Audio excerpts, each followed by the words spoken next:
The Enchanted Wood by Enid Blyton. Chapter 3. Up the Faraway Tree.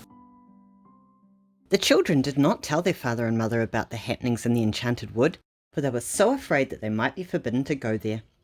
But when they were alone, they talked about nothing else.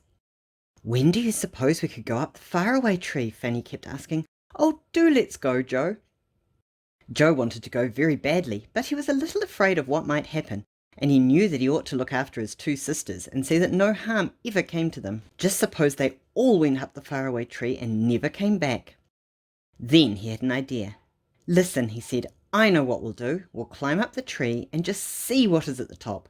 We don't need to go there, we can just look. We'll wait till we have a whole day to ourselves, then we'll go."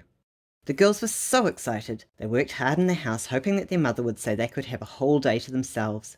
Joe worked hard in the garden too, clearing away all the weeds. Their parents were very pleased. "Would you like to go to the nearest town and have a day there?" asked Mother at last. "No, thank you," said Joe at once. "We've had enough of towns, Mother. What we'd really like to do is go and have a whole day picnic in the woods."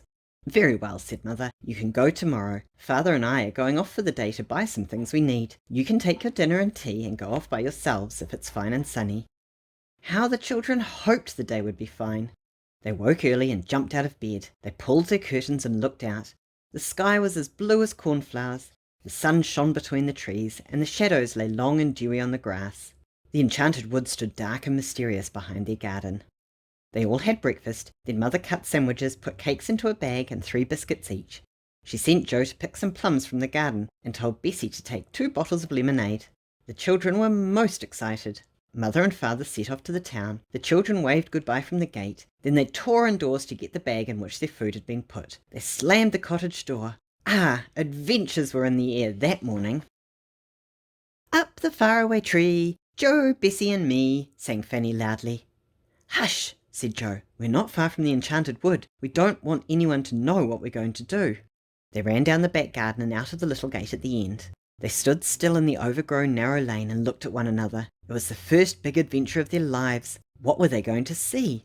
What were they going to do? They jumped over the ditch into the wood. At once they felt different. Magic was round them. The birds' songs sounded different. The trees once again whispered secretly to one another. "Wisha, wisha, wisha, wisha." "Oh," said Fanny, shivering with delight. "Come on," said Joe, going down the green path. "Let's find the faraway tree." He went on until he came to the oak tree under which they had sat before. There were the 6 toadstools too, on which the brownies had held their meeting, though the toadstools looked rather brown and old now. "Which is the way now?" said Bessie, stopping.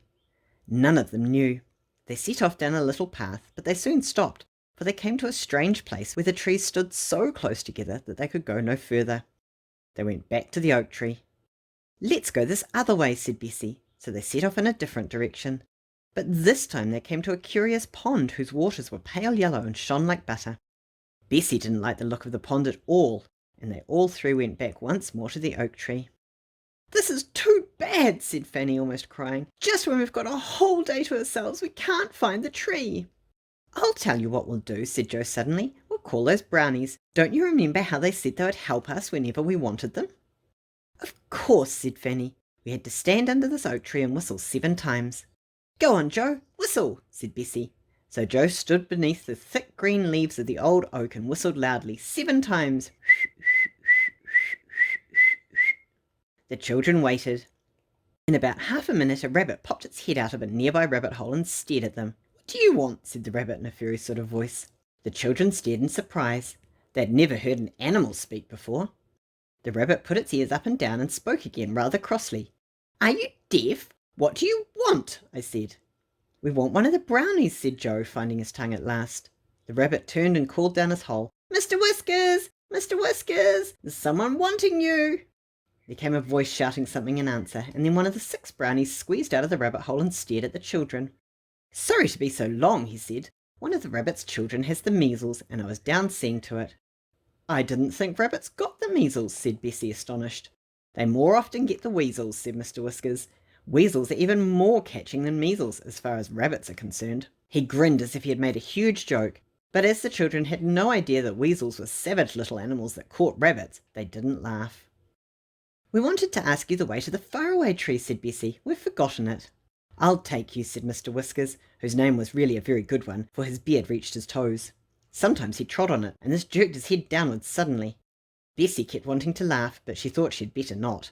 She wondered why he didn't tie it around his waist, out of the way of his feet. Mr. Whiskers led the way between the dark trees. At last he reached the trunk of the enormous faraway tree. "Here you are," he said.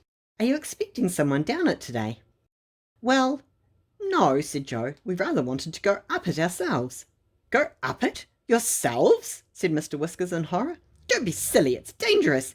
You don't know what might be at the top. There's a different place almost every day." "Well, we're going," said Joe firmly, and he set his foot against the trunk of the tremendous tree and took a hold of a branch above his head. "Come on, girls." "I shall fetch my brothers and get you down," said Mr. Whiskers in a fright, and he scuttled off crying, "It's so dangerous! It's so dangerous!"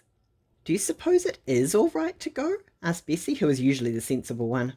"Come on, Bessie," said Joe impatiently. "We're only going to see what's at the top. Don't be a baby." "I'm not," said Bessie, and she and Fanny hauled themselves up beside Joe. "It doesn't look very difficult to climb. We'll soon be at the top."